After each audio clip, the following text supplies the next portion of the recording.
What is going on, people? We are Tottenham TV, and this is the preview for the massive game tomorrow night under the lights. Tottenham against Eintracht Frankfurt. This is it, people. Forget all that malarkey you saw last night. Forget all the crap that you're going to see tonight. Tomorrow night is the real European competition. Tomorrow night is what really matters under the lights at the Tottenham Hotspur Stadium. And massive night. I can't stress it enough. I really cannot stress that enough.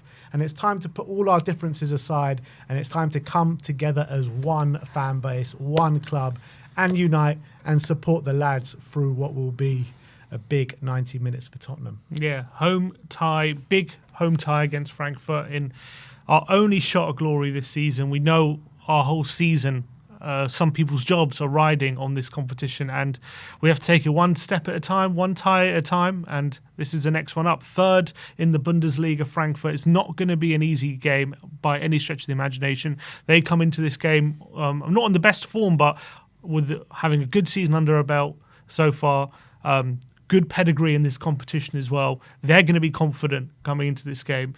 And it's time for Tottenham and Ange to show what they're capable of and what they can do, because it's all down to this game, really. I mean, not of specifically the home leg, this tie. We have to get through it. And I think we know that the knives are out for Ange. Everyone's criticising the players left, right and centre. We need to lift the mood around this football club. There's a dark cloud around us at the moment. If we get through this tie, all of a sudden things start to look a bit brighter again. Absolutely. So let's get straight into the predicted lineup. And Ange has been speaking a press conference, really fiery press conference, to be honest. Ange it seemed like he was taking offence to a lot of things that were being said, but what's the injury news going into it? Yeah, no new injury news is really positive. Just Dragoshin, Kulusevski and Danso unavailable for this game. And Richarlison was seen obviously back training with the first team. Obviously he was on the bench on the weekend but didn't get any game time, but positive there. Obviously we had slight doubts about Son, who didn't look particularly great after the game against Southampton, but it seems as though he's all right. Yeah, so good news on the injury front, albeit we could really do with Decky going into this game. Hopefully we kind of are taking a lead to Frankfurt and then he can kind of play in the second leg. But yeah, so 4-3-3 formation as per usual, or 4-1-2-3 as we like to call it over here, but Vicario in goal, obviously. Yeah, no doubt about that. Kinski can't even play anyway, so Vicario has to play. And yeah, didn't have the best game against Chelsea, bit better against Southampton, but yeah, obviously we know he has to be in that kind of mood where he's making big saves at big times. If he does that, we got half a chance. Yeah, the fullbacks are an interesting one, because obviously he went for Porro and Spence on the weekend, which makes me think Udogie is going to play. But I think I would prefer Porro and Spence to play in this game, but because Udogie didn't play, I assume he's going to play. Well, Ange was talking in the press conference, and he was talking about players who he gave a rest to against Southampton, and he said we were able to give Udogie and Van de Ven a rest against Southampton, which was positive, and I guess maybe they needed it. Obviously, both players have come back from injury in the not so long ago. But yeah, if Udogie plays, I mean, you can't really drop Spence, but do we need Porro in this game? That delivery, set-piece delivery as well that he offers. I thought against Southampton, that was on show. He was creating numerous chances from set pieces, especially at home. Are we going to need that? So can he really leave out Porro? But then he can't really leave out Spence. So, but he said Udogie was rested. It's a difficult one, who he goes for. For me, out of the three, Udogie's the one playing the poorest out of the three. Agreed. So surely you have to go Porro on the right and Spence on the left. That's what I would do. I thought Udogie wasn't particularly great in the start he had against Chelsea. Also, I maybe feel like away from home is maybe a better time for Udogie and Spence when we're going to be under more pressure, and they're better obviously in those one-on-one duels, probably compared to Porro, and maybe their strengths can be better utilised away from home. But at home, I just feel like we need to be on that front foot, and we need to be able to create as many chances as possible to put us in the best footing. And I think Porro is probably better suited to that. I completely agree, but I mean, that's what we think. But with Ange leaving out Udogie on the weekend, does that suggest he's going to play? I'm not too sure about that. Potentially. But obviously he did start a lot of players who he's going to start on Thursday anyway, so I don't think it necessarily means that. But Did he feel like he needed to rest him for one reason? Or is he actually resting for this game?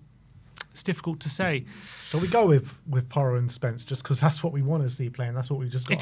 It could be either, to be honest. Wouldn't be surprised. But let's go for we'll go for Porro and Spence, because obviously Spence, you can't leave him out. You even got an assist on the weekend, really good assist. But Porro, he's just got to watch himself, because even though he had a good game, I thought, on Sunday, Silimano did have the beating of him on a couple of occasions, and Frankfurt do have some tricky wingers on the wings, so he's got to be careful. But I think we just need that quality he's got on the ball, and I think we'll miss it if he's not playing.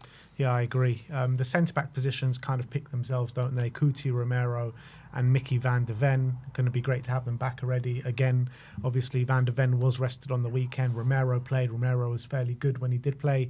So, I mean, they'll come up against very different tests in this game than they did against Southampton.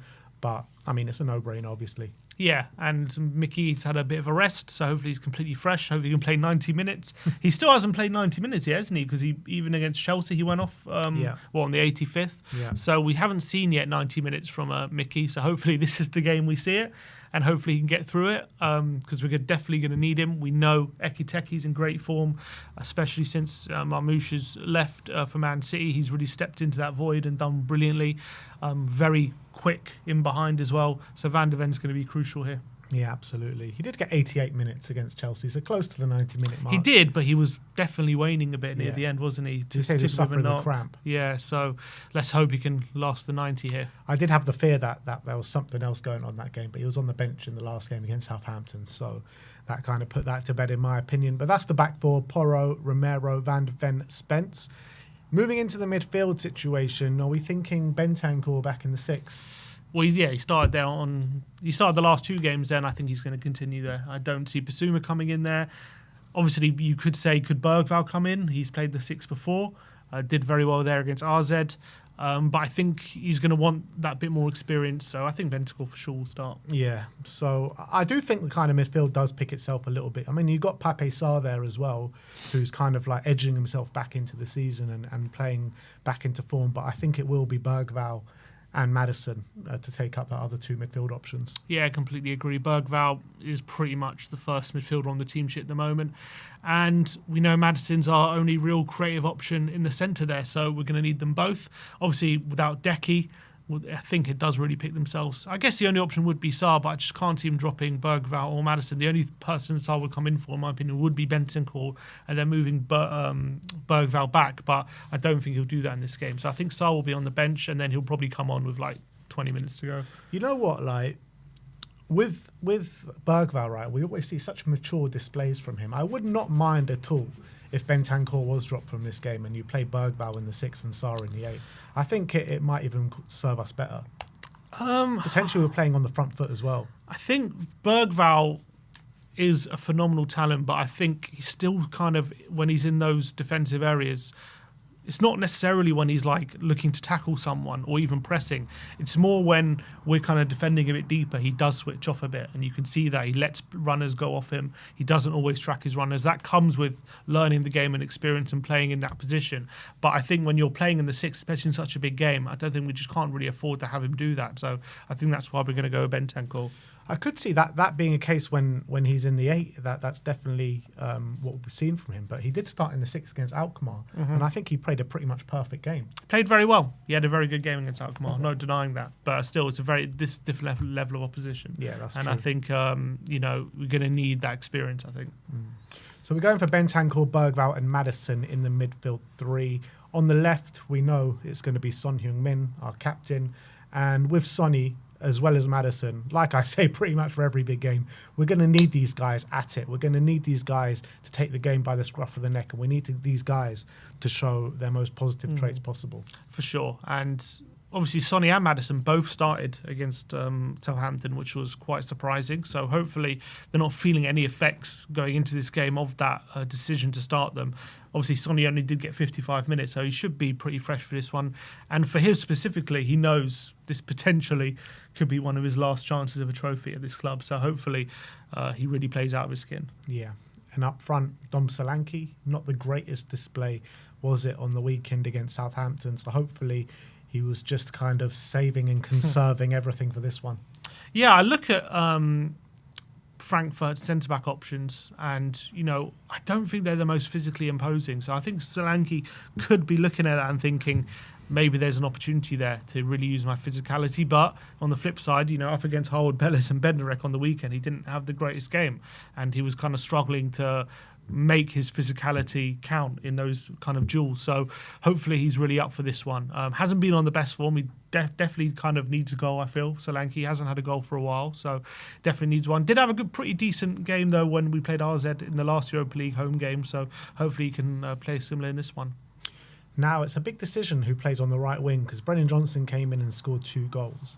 And I think that kind of skill could be invaluable in a game like this, where, you could just get a goal out of nothing, because that's what, forget about performance, right? We just need results. We need goals, and we need to take a lead to Frankfurt. Also, Wilson Odebear, he did score 2 goals in the previous round and sent us through to this round, basically. So what do we do? Do we go with Odebear, who is maybe the more exciting player to watch, or do we go with Brennan Johnson, who is top goal scorer at this football club, and we know he can get a goal out of nothing?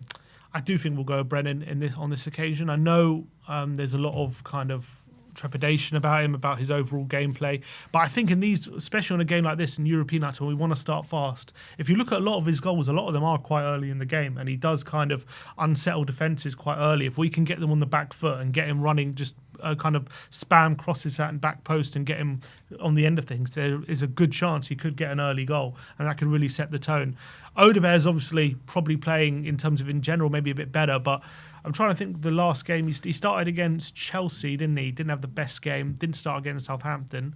Obviously, Brennan came in and got a couple of goals. Listening to Ange in his press conference, he was talking about Brennan, about what a goal threat he is, and he claims, I don't know again how much truth he's saying, but he claims he started Odebear over Brennan recently because he needs to get Odebear kind of up to speed, because we're going to need him in these games coming up. But it wasn't about dropping Brennan, it was about giving Odebear the opportunity more about that. So the fact that Brennan came in and got 2 goals, I do kind of feel like he will start this game, and then Odebear will be a sub.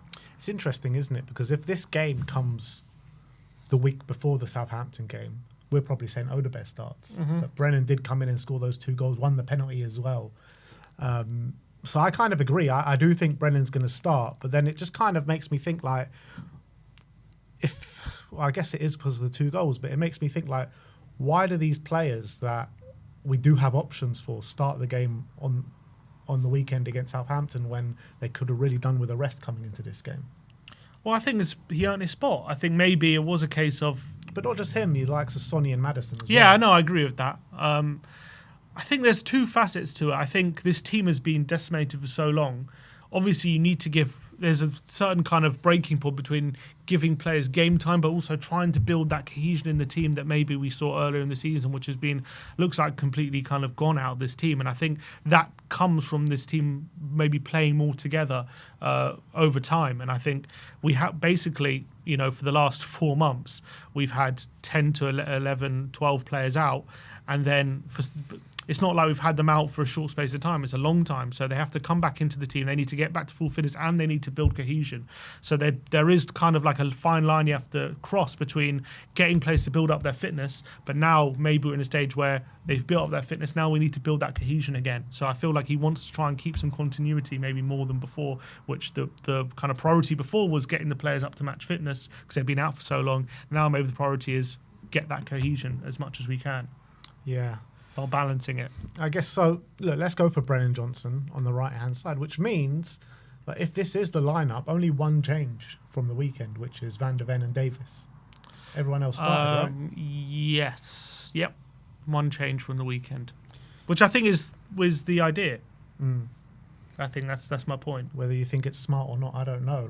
I feel like players, we had this whole big argument, didn't we, a few weeks ago about James Maddison, and you were saying, the guy can't play 2 games in a week, and now we're asking him to play 2 games in a week. I never said he can't play. I said there's clearly a guy who needs to be managed. I don't see his data, right? They have specific data for each player about how they're doing after each game. I'm not privy to that. Maybe he was in that specific game not fit to start the game on Sunday. Maybe the next game he was.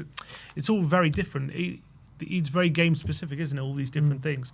I think he's definitely a player that does have to be managed. But just case in point, most of the season he hasn't played 2 games in a week. We have managed that situation usually when he starts in Europa or the Premier League, he gets rested for the next game. That's usually been the case. It's just strange though, isn't it? Because the whole season he hasn't played 2 games in a week. And then leading up to the biggest game of the campaign, he is playing 2 games in a week. It just doesn't really make sense.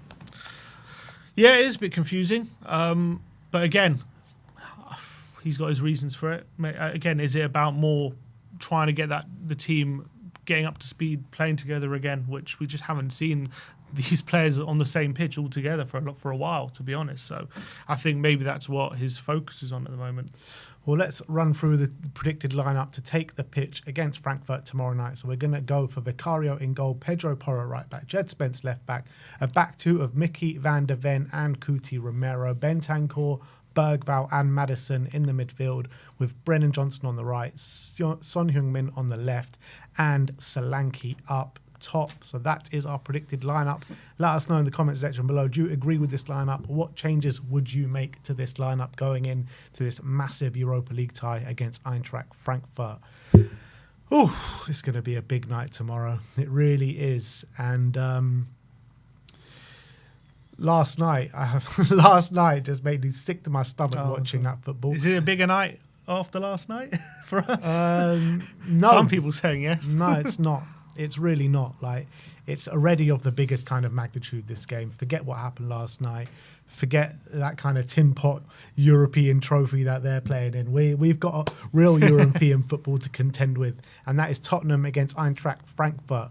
And if we must start this game really fast, because I think if we can get an early goal, if we can put them under pressure early doors, then I think they're going to have to be forced to open up a little bit, and they're going to be forced to kind of try and find that goal, because they don't want to be, they can't afford to let us have a significant lead in this game. For sure, and they know they've got great home form. I was looking at their home form this season. They've only lost 3 in all competitions at home this season, and one of them I think was to Leverkusen.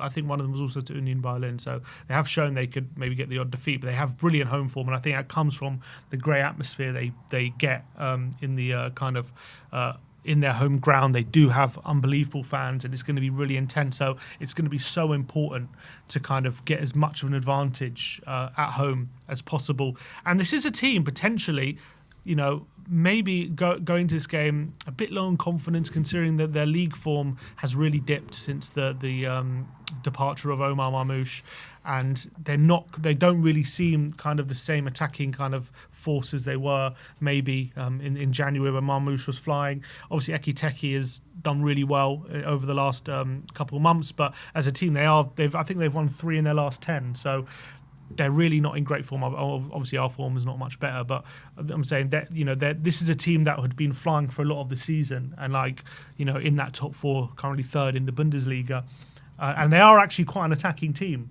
They're not actually a team that sits back, and they're a team that likes to go for it more often than not. But they are kind of tactically flexible as well. In a lot of the bigger games, they've moved to a back 3 occasionally to try and kind of stop the opposition and try and be a bit more pragmatic. But they do things in a way where they'll change formation but still try and be offensive. And actually, when they have moved to a back 3, it hasn't served them too well, when I've seen their results in recent weeks. They did get battered by the likes of Bayern and Leverkusen, but obviously we're kind of not on that level. They did swat aside Ajax in the last round very easily, and considering there's some of the struggle we had against RZ, who are much lower down in the Eredivisie, it goes to show maybe the level that Frankfurt are at, and that was without Marmoush. So clearly they're still a good team. They can still play, and maybe they could get themselves up for this kind of game. But I think definitely away with us at home and them being away from home, there is an opportunity to really put them under pressure and kind of ask them what they're made of here, and ask them a lot of questions, because we know we're a team that when we're at our best we can create a lot of chances and overwhelm the opposition. We've got to try our best to do that and make sure we're creating as many chances as possible, and just making sure we're getting as healthy lead as we can. Yeah, absolutely. And like you mentioned, the form of it, they're not really on great form. Look, they have had 3 wins in their last 5, 2 losses. Away from home is a bit patchy. They've also lost 3 out of their last 5 games at home as well. So, look, they're not in the greatest form. They're definitely a team that's beatable, that's for sure. But it's going to be the hardest tie that we've had in the Europa League to date. I mean, we did play Galatasaray away, which was obviously very difficult. We went there with a very young side, but we just have to kind of put our weight about. A bit like, in the first half against Southampton, we showed what we were about from early on, and we were putting them under pressure. We were camped out in the opposition's box and we were creating chances. In the second half, obviously, we took our foot off the gas, and it's either whichever way you want to look at it. Did we just have a poor performance in that second half, or there's a sentiment to say that we took our foot off the gas because the players thought they had one eye on the game on Thursday night? And if that's the case, if they did have one eye on this game, they better make sure that they absolutely have a top performance and a really aggressive performance and put Eintracht Frankfurt under no ends of pressure. And we know on the odd occasion, we haven't shown it of late recently, but we know that on our day, we can beat anyone at the Tottenham Hotspur Stadium. Yeah, and I think now's the time for Ange and for this team to really step up. And there's been, countless reasons, excuses, and different things over the last few months about why we're not quite reaching the levels that we want to reach, and why we're getting the results that we are.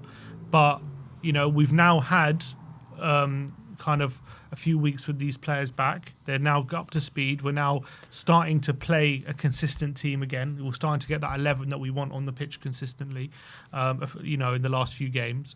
And this is the game to really show that if Ange has got any ambition about staying on here and convincing anyone that he can still do a job here, now's the time to really show that he's capable of doing it. And if he can't do it in this tie, then I think this will be the final nail in his coffin. But if he can do it, then all of a sudden things can change. So I think it's so important that this is the game that we really step up and show what we're capable of and what we're all about.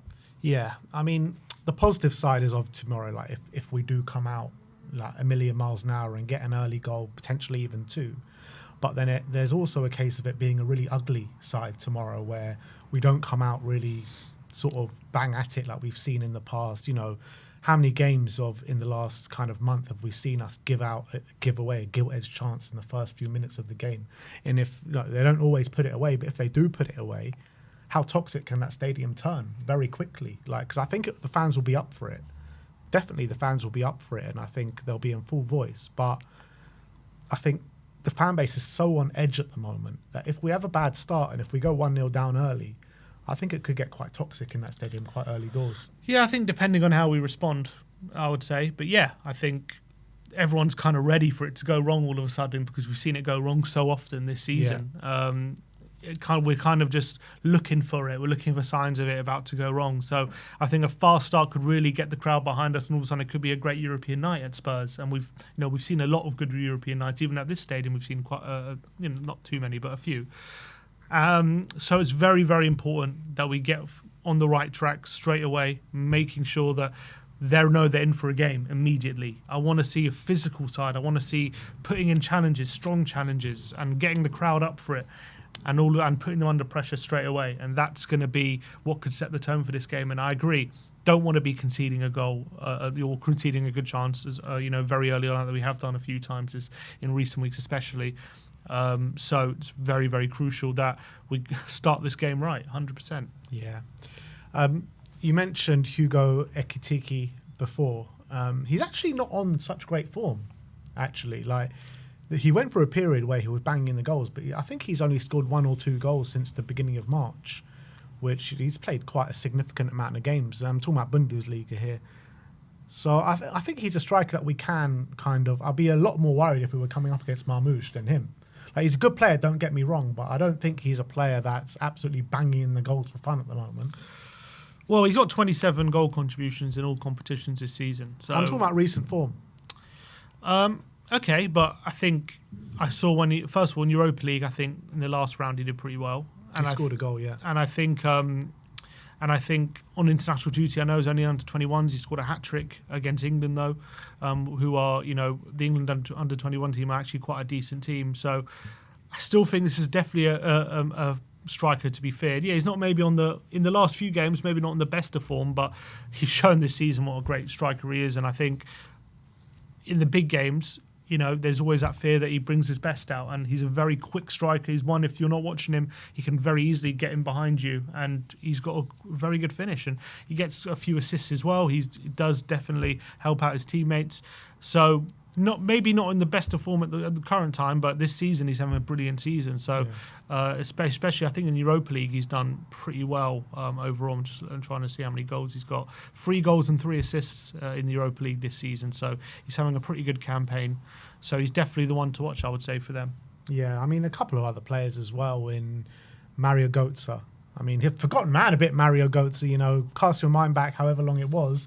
He was, you know, the future of Germany's hopes and an unbelievable player playing for Borussia Dortmund. And obviously he had a few injuries here and there, really bad ones, and it kind of derailed his career. But he's having a bit of a renaissance at Eintracht Frankfurt this season. Yeah, definitely been a lot better this season than he has been in previous. I wouldn't say he's anywhere near, you know, his best or anything like that. And even though he's not even that old, he's still 31 or 32. He kind of plays like a player in his late 30s rather than early 30s. Definitely, he's done quite well in the Europa League as well. The thing is with Götze, it's not necessarily his physical traits, but he's just got an incredible brain. He's so smart. He knows what positions to pick up. He's one where you take your eye off him for a second and he can make something happen. I would say he's one where if you're concentrating for 90 minutes and you're just making sure he's not, if you restrict him with the space he requires, he's not a player who's just going to get away from you with his physicality. But he is a player where if you switch off your concentration, all of a sudden he can pick up in a position you just within a flash that you don't expect him to, and then all of a sudden he can make the difference because he's so creative. He's a very, very clever player, but he's definitely not the player he was. And even now, when he's having a better season, he's still nowhere near the levels that he used to be. But he has still got. Clearly, he's shown that he's still capable of producing at this level. And Hugo Larsson as well in the middle of the park, very aggressive kind of midfielder where we're going to have to keep an eye on in terms of the midfield battle is going to be really fierce with him in the middle of the park. And how do you think kind of Bentancur and a Bergvall match up in terms of the physical profile that he brings? Yeah, I wonder if Bergvall will know him well. Maybe they've been on international duty a few times together. For sure. So I'm sure Bergvall and Decky can give a few pointers, but he's one obviously linked with a lot of kind of top clubs at the moment. He's a weird one. He can sometimes play maybe similar to Bergvall in the sense he can play a bit further forward and he can also play further back as well. So he's very adaptable, very high quality midfielder, having a fantastic season with Frankfurt. So we know that Bentancur on the 6, he's had this tendency to be overrun sometimes, especially if the midfield isn't functioning. And with someone like Larsson in there, for sure, there's a fear of that because he's got the ability to dominate, and we've seen that. So we need to make sure that Bergvall gives him a few pointers. Bergvall himself has to make sure that he's not letting his runners go and he's concentrating. Because I think Bergvall just likes to go 100 miles an hour a lot. Sometimes he runs around like a headless chicken a bit too much, which can be a massive positive when he's getting close to players, making those challenges and when he's gliding past players. But also sometimes he's always because he's always kind of just looking to go and make that challenge, sometimes that's not the right decision. Sometimes you need to pick up your runner. Sometimes you need to, run with your man. And sometimes he doesn't do that and he lets him go. And he's always kind of so concentrated on how can I make the tackle. Sometimes he's not in the right position to kind of maybe make an interception or even track his runner to make sure they're not getting a free shot and all those kind of stuff. So I think Bergvall, very much, he's going to have to curtail that side of his game, hopefully. But we know the quality he's got when he's on the ball and when he's in full flight, and this is such a massive game. So he's going to be very crucial in that midfield and also making sure that Larsson isn't dictating the game too much. Is it going to be hard for Frankfurt to maybe prepare for this game as well as maybe they could have with our kind of mix and match team over the last kind of month or so? Because when we're coming into this game, we kind of know what we're going to get with Frankfurt. They play a very similar team pretty much every game, where we've been playing like a mix and match team for so long now. Yeah, I think the last few games they can see what our 11 has been. So I'm sure they've done their research and they can see it's not going to be too dissimilar. I think to the game on the lineup in the last 2 games. So the only thing is we've just been so out of form, for a long time. It's kind of like you have to kind of prepare. They have to kind of prepare for us being on good form. That's how you have to prepare for this game. And maybe they could go into this game underestimating us if they think we're just going to be like we've been basically for over the last few months. And maybe there's a chance we could turn it on in this game and catch them off guard. So I do think they'll know what we're gonna do, because I think they'll have seen the lineups that we've been putting out over the last few weeks, and they'll know that that's probably what they're gonna come up against. But I think it'll be hard for them to know what Spurs are going to turn up, because our pressing hasn't been quite as effective in recent weeks. We haven't been creating as many chances in recent weeks, but that could be different on Thursday. Yeah, I guess so. I just need to see a top performance from Spurs, just for my own sanity going into this game, man. Because like this has been like the focus of basically everything that we've been speaking about for so long now. We've all been saying, yeah, the Premier League don't matter. The Premier League don't matter. It's all about that Frankfurt game. Pretty much ever since the Alkmaar game, we've been saying that, right? So it's just so important that, because even the players, they haven't been saying that, but they have been kind of mentioning it. Europa League. And just mentioned it as well. It's just so important that we come into this game, we don't shit the bed, and we just have a proper performance. And the players are really bang up for it. They have to be bang up for it for this one. They just have to be. If you look at the form, if you bring up the form of the both sides, it's actually not that dissimilar at the moment. Like, goals scored in the last 5, pretty similar. We've conceded a few more. Our home form is, pretty similar to their kind of away form, maybe a bit better. Our away form, though, is just, so woeful, isn't it? So I think that's why there's such emphasis on this tie at home. We know that we're not very good away from home, let's be honest, and we tend to not really do much away from home. But the only thing you can say away from home is we do lose, but again, we do usually only lose by the odd goal on most occasions. So if we can get a lead by 2 goals into the second leg, there is a chance that if we can just basically limit them to only a 1-goal advantage, then that'll be enough. We have to. 2-goal minimum. Ideally 3-goal plus, but I mean, I don't know if I can see that happening. But look, like I keep saying, like on our day, if we just click on that specific day, we can blow them away.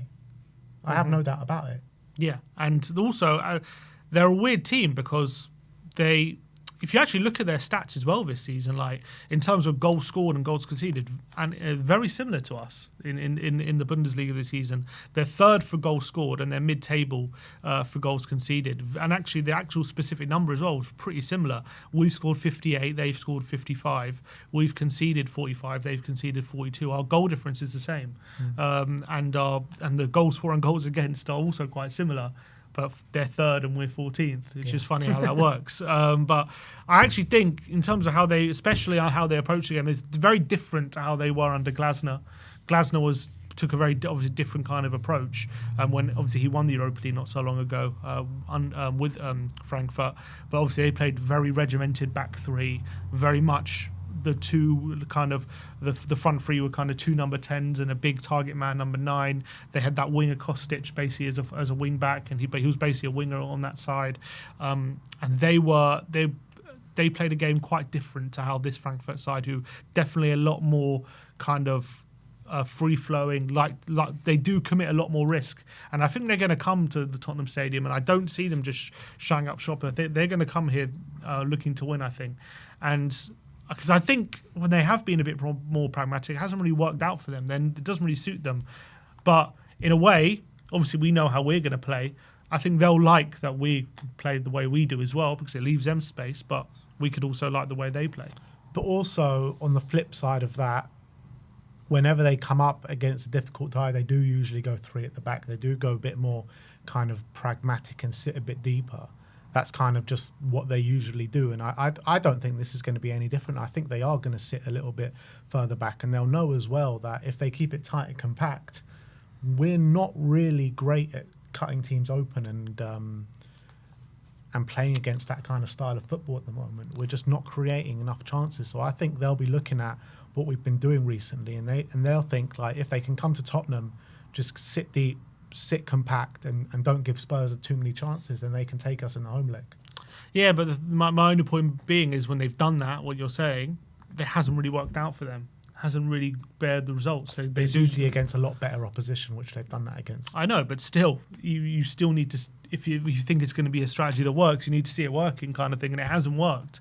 And also, whether you want to think about, if obviously we have better players, and maybe they're not going to underestimate us, but as well, we are a team struggling for confidence, and we are 4 teams. So maybe they won't. Look, I'm just hypothesizing, but maybe they'll go into this game not feeling a need to be fearful about what we can do and actually just go them. And maybe if they know if they can win this game in the first leg, what an unbelievable chance that they'll have of getting through in that second leg with the fans behind them. So I kind of feel like they're at their best when they're kind of going forward. And I know he's sometimes had the tendency to go to a back three away at bigger teams, but I don't know if he'll do that tomorrow. If maybe he'll kind of avoid that temptation and just go where they're at their best, which is attacking, and knowing that because we're an offensive team, it would suit that style of play as well. Yeah, I just kind of feel like I just think he's going to go to the tactics which he's kind of reverted to in these big games. And yeah, it didn't work against the likes of Munich or Leverkusen, but because of the way we're playing and because of our tendencies at the moment to not be able to kind of break down teams, I feel that's the way he's gonna play it, and I think it'll be more probably to our detriment if he does do that. But look, we just got to focus on ourselves, and we've got to focus on the strengths that we do have, which we do have a lot of strengths going into it. And the likes of Sonny, the likes of Maddison need to take this game by the scruff of the neck. The likes of Bergvall just need to keep doing what he's always been doing and dragging and driving this team forward. Solanke needs to be at his aggressive best, and he needs to put the ball in the bloody back of the net and just lead that press and be absolutely relentless in it. And Brennan Johnson needs to put the ball in the back of the net as well and arrive late in the box like he does, and show that kind of elite positioning that he does have in the box, where he can get a goal or two in the game. So I think if all these players kind of play to their strengths, as well as Mickey van der Ven and Akuti Romero, we know what they like to do in defence, with Jed Spence as well and Pedro Porro. If all these guys play to their strength, we'll win this game. I think what's going to be crucial as well is the squad, the subs, because if it is, we could be leading by one or whatever going into those last 20 minutes or so.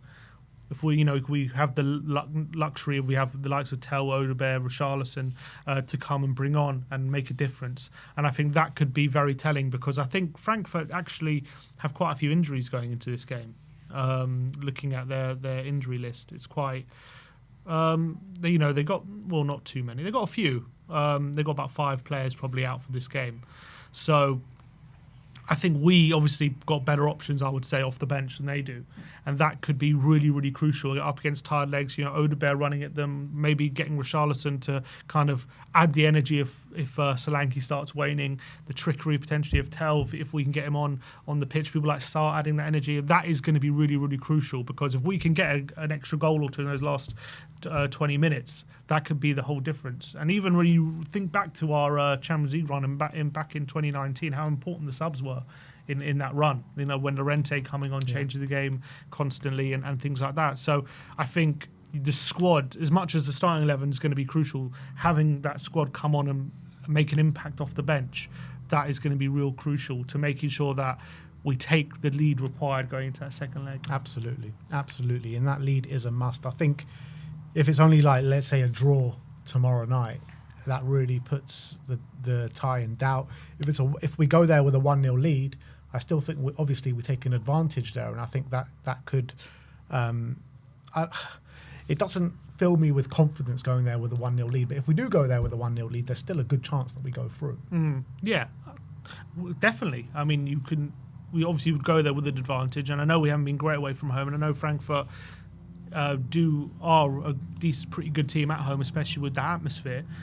But we know we're capable. We know we've got good players in the team, and especially if Decky can come back as well for that second leg, that can make a big, big difference. So, obviously, I would definitely not rule out. I mean, if I offered you now a 1-goal advantage, are you taking it? Probably bite your hand off for it, to be honest. Bite your hand off? I don't want to, because if you say, would I take a 1? I mean, I don't even know what that phrase means anymore. You know what I mean? Would I take it? I would take a lead. I'm offering you a 1-0 right now. Are you taking it? What, to risk a draw or a loss? Yeah, I probably would take it. You would take it? I probably would. Would you not?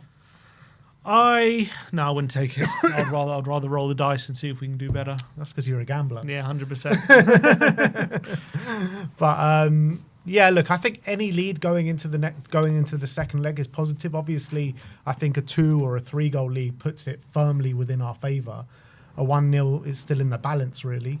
But I think any kind of lead taking out to Frankfurt is positive. They are albeit they're kind of the club are experienced at this kind of level in terms of I was doing a bit of research in recent years. They've made quite a few cup finals. They've obviously won the Europa League, but this is a very young team compared to obviously the teams that went far in those competitions before. It's quite a different team, very different team to the one that obviously won Europa League. I don't know how many players are still playing in that team that did when they won it.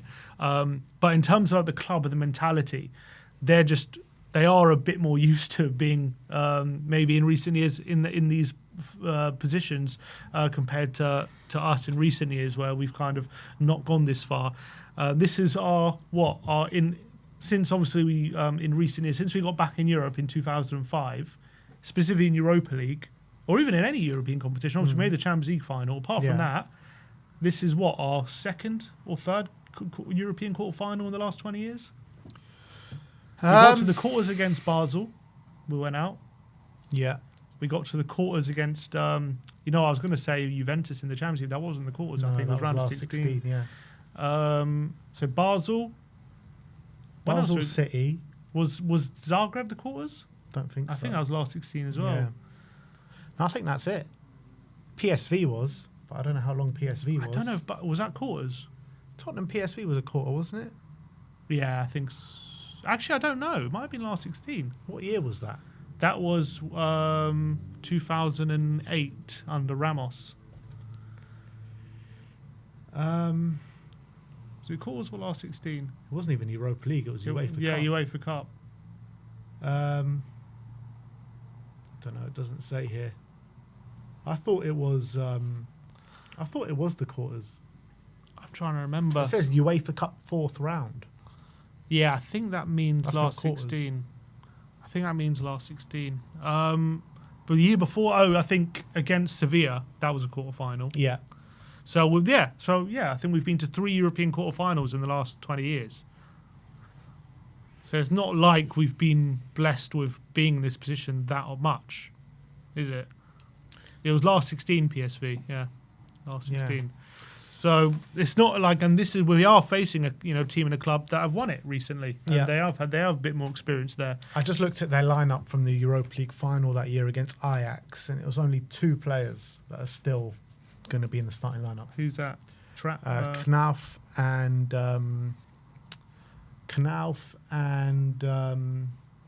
what's his name? Tuta. But you know how these things, in terms of being a club in that position, it can be a very powerful thing in football. But obviously, you need to break that spell, and I think it's our chance to do it tomorrow night. It's just very, very big. Yeah, I think though, like we have knocked Frankfurt out of European competition in recent years as well. Albeit, I was about to say that they don't usually do that well when they play English competition, but they did knock out West Ham on the route to that Europa League final. That was the same year we knocked them out of the Champions League, didn't? And Yeah. they went on to win it. They went Yeah. on to win the Europa League, Yeah. which obviously you can't do nowadays. But even back then, when we played them in the Champions League, like it was very tough games against them. Really tough. yeah, they're So- like Kamada, then Kostic, all these very, Yeah. very good players. I do think their team then is better than what it is now in terms of quality wise. Yeah, when you look at it, and especially since Marmoush's gone, and I think that could if they had Marmoush and Ekiteke, I think wow, what a real battle we would have to get through this tie. I still think it'll be a battle, but without Marmoush, obviously that's a massive swing in our favour that he's not there anymore, because he was just unbelievable for them this season. One of the most incredible halves of the season in the Bundesliga I've seen in recent years. Probably. Yeah, absolutely. Bar Harry Kane. Bar Harry Kane, yeah. But look, it's a massive night for Tottenham Hotspur. This is kind of like we've been building up to this moment for so long now, and it's just so important that we put in a big performance for the fans, a big performance for the club. Everyone needs to be united in unison as one, supporting the 11 players on the pitch on the night. And there can't be any sort of like ounce of negativity kind of seeping out from the stands, because the players will feel that on the pitch, and it's just not something we need in a game of this magnitude, is it? what would you say if we score a third goal? We go 3-0 up, and then Ange cups his ear to the fans. You know, I wouldn't care. I wouldn't care. I really would not care. If we're 3-0 up against Frankfurt. Cut both ears. Exactly. Ange can do what the hell he wants on the sidelines there, because I just would not care. Like, taking a 3-goal lead to Frankfurt. Or about if we get a 90th minute equaliser and he cups his his ear.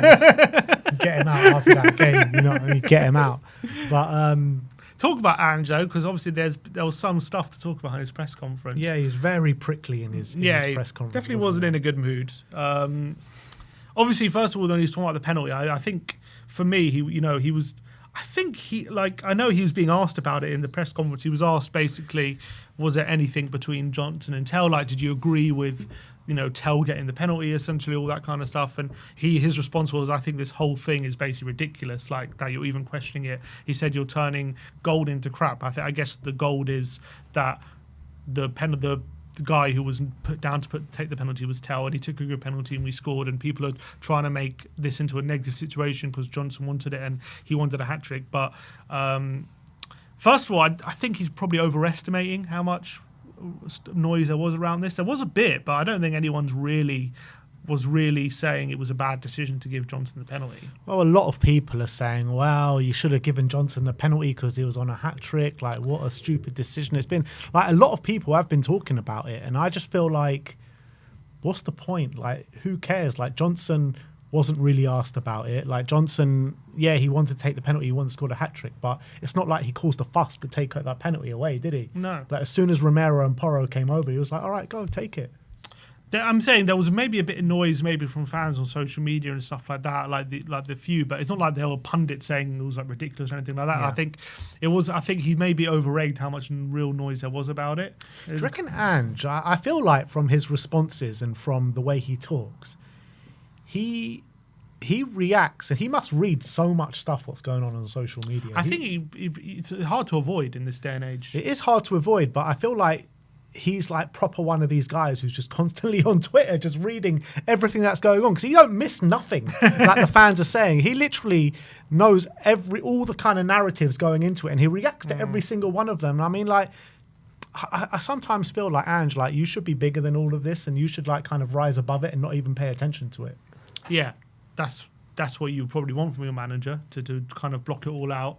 But clearly he does see it, because he responds to it.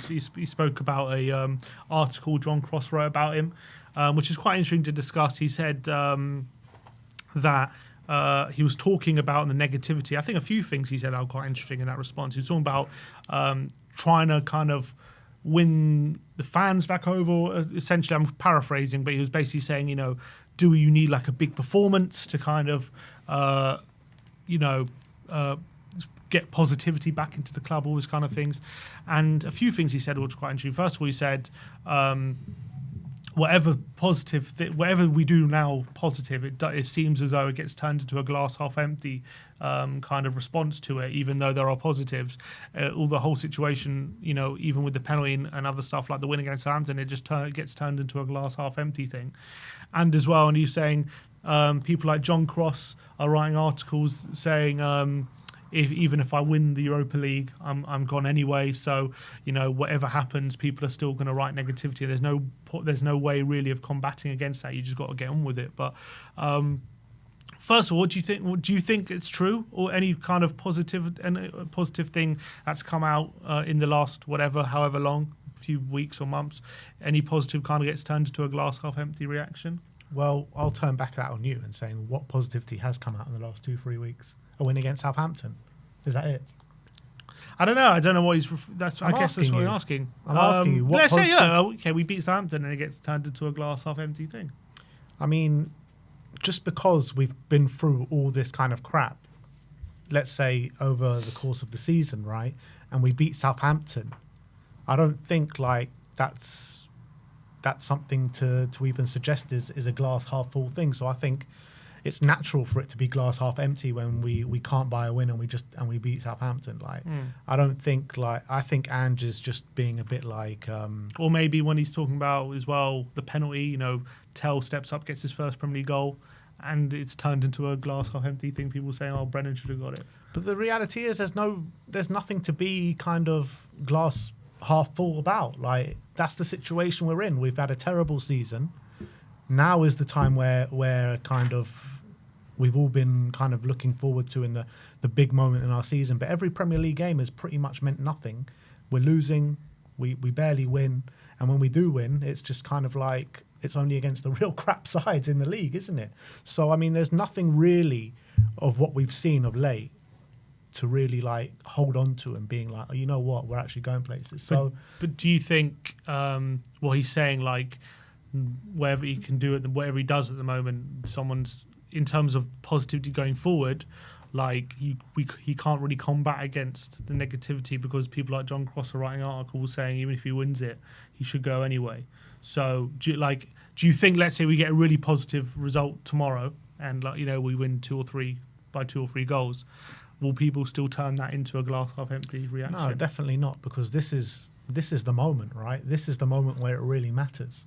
So if we go and win a 2-3-0 lead, no one can say nothing about this specific tie. There's nothing negative to take from that. Whereas opposed to a Southampton game where we win 3-1 and the second half performance is dire, you know what I mean? There's a lot of negatives to take from that. Mm-hmm.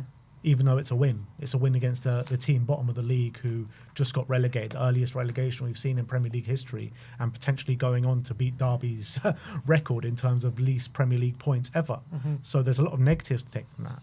But you can put that to bed if you go and beat Frankfurt 2-3-0. Because if we go beat Frankfurt 2 or 3-0, then that's a genuine chance of going into the next round. You would say like a very high chance to go into the next round. And suddenly we're in a European semi-final. And I feel like people can kind of put all that stuff to bed if we can go on and get to the final of the Europa League, because that's what it's all about right now. So do you disagree with what John Cross wrote in his article? What, that he should go if... even if we win it, he's got to go. I mean, right here, right now, I feel like he probably should go at the end of the season, regardless. However, I might feel a bit different if we actually do win that trophy. I'm not too sure right now, but right now I just can't see how we can move forward with how bad our league form has been, because the league is supposed to be the bread and butter at the end of the day. And if we're finishing like in the lower third of the league, no matter what injury crisis you have, it's nowhere near good enough. Yeah, but can you really imagine yourself being kind of after in May we've just won a European trophy? That's the thing. I think my mind probably would be changed if we go and win that trophy, but I'm just talking about where my mindset's at right now. I hear you.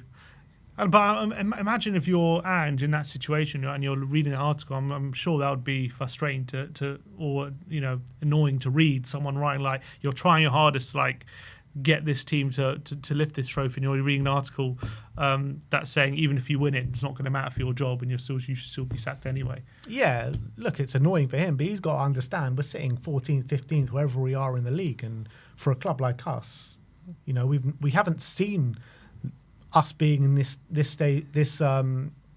place in the league at this stage of the season for God knows how long. But as well, if we won the European competition, we haven't seen that for 40 years since the 80s. Yeah. So it goes both ways. If we it does go both ways, but the reality is we're only in the quarterfinal. But the point is, I know what you're saying. I know. No, it's true. But also, when we were winning UEFA Cups, like we were still in a decent place in the league. Like you can't be 15th in the league. You just can't. So, look, I think my mind probably would change come the end of the season if we were to win the Europa League, and I just feel like we were saying on the panel, if we were to win the Europa League and then we'd get off to a dodgy start next season, it'll probably be gone early doors. Or if we didn't get off to a dodgy start, then he'll keep his job. He'll keep his job. See, glass half full. Come on. And what else? But you can't kind of criticise fans for being glass half full with what we've been through all season. I completely agree. We've just been hammered with so much disappointment. Just disappointment after disappointment, let's be honest. It's been just such a constant. Like there's been pretty much no let up, with very, very few kind of moments where we're really high. The only moment really that was, but one of the best moments, obviously winning the Liverpool Carabao Cup first leg, but that was only one leg. A few batterings early in the season when we beat West Ham and Villa, and we winning at Old Trafford. Obviously, we're beating the Etihad. So we had some really good performances, but especially since November time, or was it since it's December time? It's just been hammered home with so much disappointment. We've just been battered and bruised. So I think when you go through that much disappointment for that long, it's hard to ask anyone to kind of believe that disappointment won't continue, essentially. But if we go win 2 or 3-0 tomorrow night, I think belief does start to come back in this tournament alone anyway. And that's all we need right now. I know this season has been a massive disappointment, but we just need that little bit of belief to say that we can go all the way in this competition. And I think right now, right here, right now, I don't think many Spurs fans think that we can go all the way. But with a convincing win tomorrow night, I think that could change.